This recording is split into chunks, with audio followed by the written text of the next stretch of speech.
How's it going, team? This is the Brown Man. I hope all is well. We are going to do a bit more of these reflections because I do have to vent a little bit. So this is something that can be on in the background. I don't think it'll be too long, and it was tough, man. So we played some rank last night for the last part of season 4.0, and we are able to now change our backgrounds. And of course, we could have changed our background to so far our favorite, which is season 1. And we had some issues here, and part of the issues is multiple things. One, supports definitely I feel like have been okay. Let's do this, and they will. Yeah, I think it's gonna be a little bit better to start from the top. From the top, don't do what I do and wait till near the mid season to start playing. I realize most of these seasons I have been winning kind of close to the point five, the halfway point. And the issue with that is that you get people that's kind of that they already played, so they already climbed up. So although some of the games might be easier, once you reach diamond, platinum, you reach people who have very obvious issues. And there has been a lot of throwers, so I feel like as it gets later into the seasons, they have to punish throwers a lot. There have been so many throwers, so many people who just stop playing, put the controller down. We had a DPS cloak that didn't go dagger, didn't heal. It was very tough. Like, we were literally stomping the enemy team, and then because the guy didn't like that we didn't have a snow, that the other support didn't pick snow, when they saw that we were winning, literally, they just went cloak, went DPS. And this person complained about our other support not picking snow. So that sucks. So there's just shit like that. The other thing I'd say is positioning, especially with Daredevil out. So Daredevil can actually see, hear, see, same shit. I guess radar sense people from certain distances.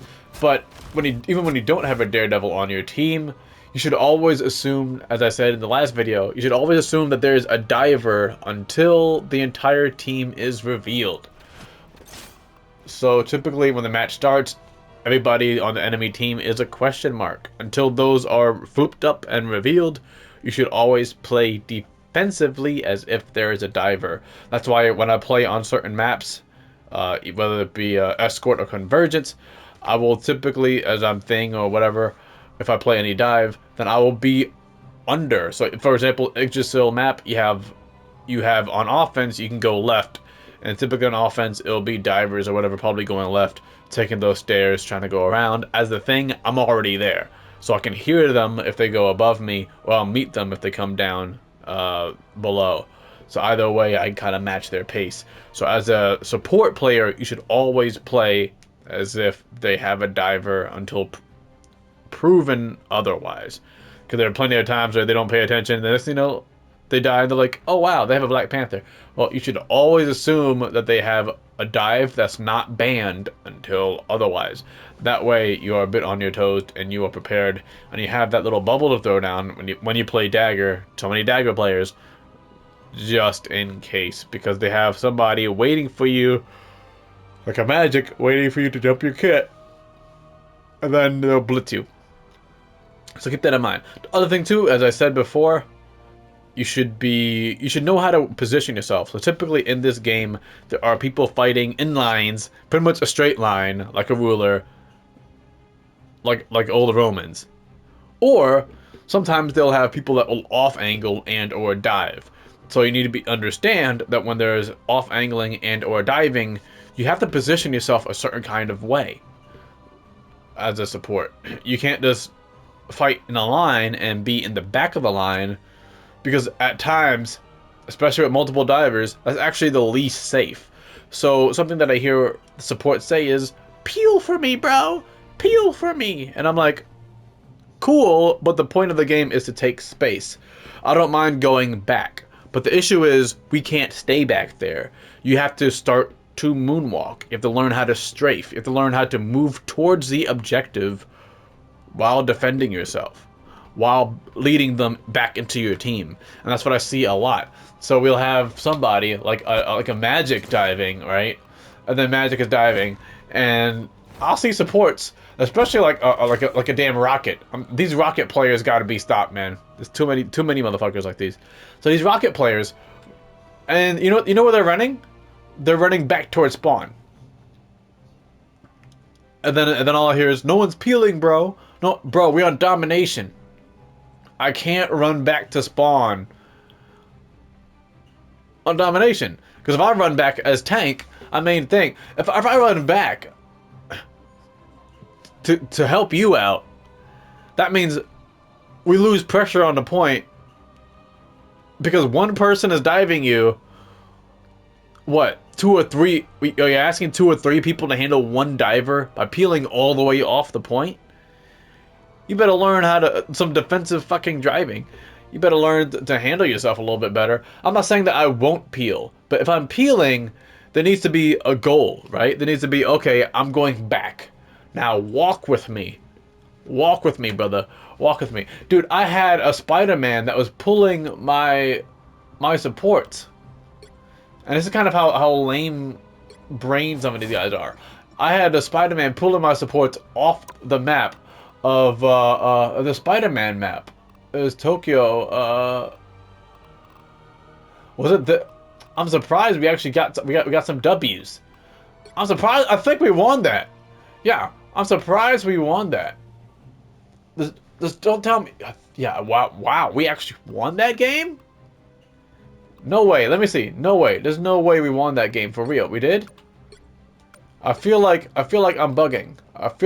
We did. I think we did. Yes, we did. So here we go. I'm gonna show you real quick.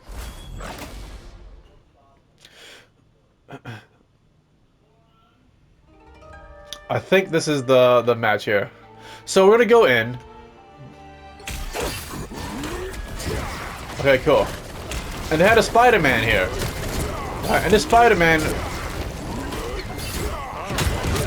What the hell? There we have the Spider-Man and Magic. Dual Diver. Dual Diver. See, and I still go back, once again, and I still look back for my team. And here, I'm pressuring their supports. So now, I'm going to see where my team is at. Look, I'm pressuring them, and I still have my CC immune dash to go back to my team. And as you guys saw, I was going up, and I was still looking on both sides, right? So where's my team? What are they dealing with? Okay. Spider-Man's back here. Okay, they're on cart. And they're here. Cool. So guess where I'm going? I'm going right back. Once again, I didn't see this, but I understood that this was happening. And I came back. And you'll see me when I play Thing. I will constantly do the haymaker sometimes while I'm looking around, just for that plus 50 health. Right now. And I see this, and I know the Spider-Man. I hear him back there. I'm trying. Now, the supports, look at where they're at. So the Spider-Man is here, let's go. But look at both supports. They know there's a Spider-Man back there. And they needed to walk up a little bit closer to the point. But instead, we have that.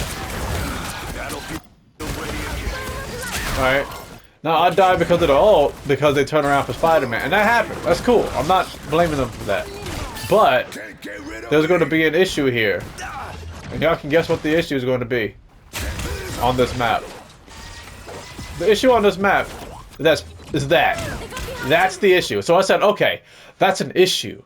You know what I immediately did? I immediately stood my ass here. I immediately stood here, and watch this. Just the idiots I was looking for. I'm doing this my way. I hear the Spider-Man behind me. Look at this motherfucker. I can hear him. What the hell? What the? Am I bugging? Yeah, okay, look. I hear him. I hear him behind me. I am ready to put on I know he's there. show.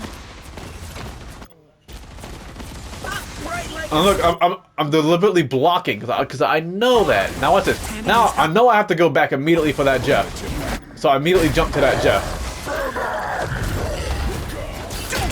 The amazing Spider-Man. But he got ulted.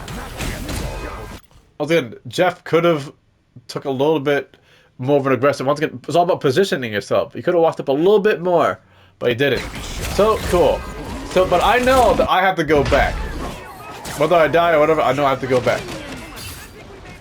So on respawn, what's my plan? My plan on respawn is to block them. That's my plan. My plan is, hey, I know he's gonna try to pull people, and once again, I immediately go right here. Well, now watch this.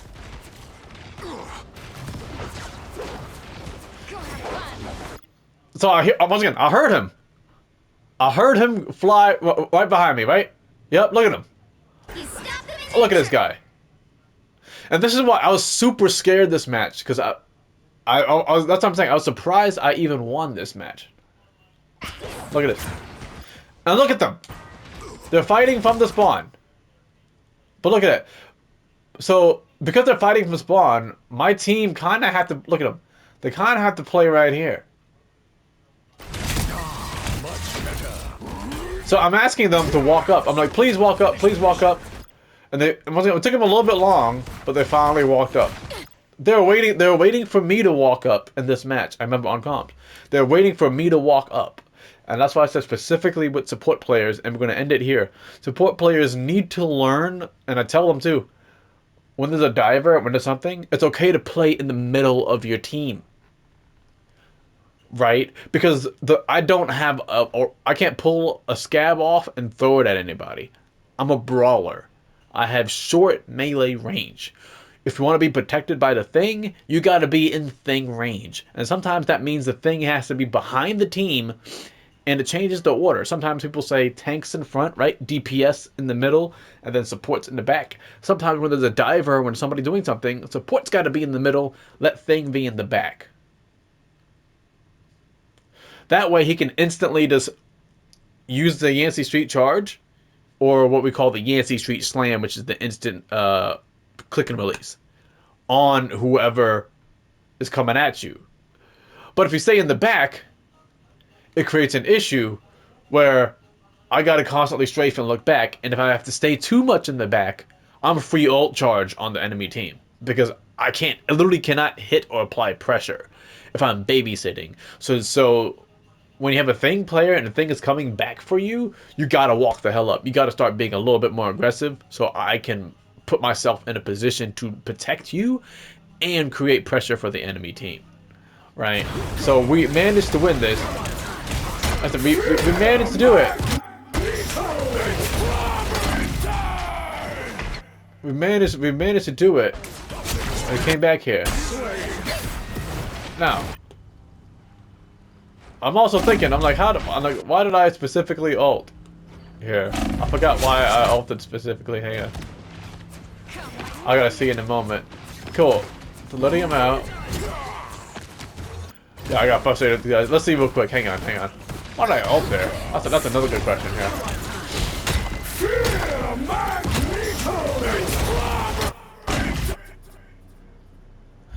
Okay, that's why. Okay. Cool. Cool. That's why, okay. I did it because the healer was back there, that rocket. Because the rocket is hard to dive, so I already had one healer behind me. Right? Once again, you don't have to stun both healers. If they're too far apart, I hit the rocket. Because the rocket is, he's very evasive. So I just needed that little click here because we had the ult advantage. So I need to click that rocket. Hopefully someone took care of the rocket. I come back for this guy. So that's how it be sometimes, team. And that's it, yo. You guys be safe, stay hydrated, and of course, have a good one.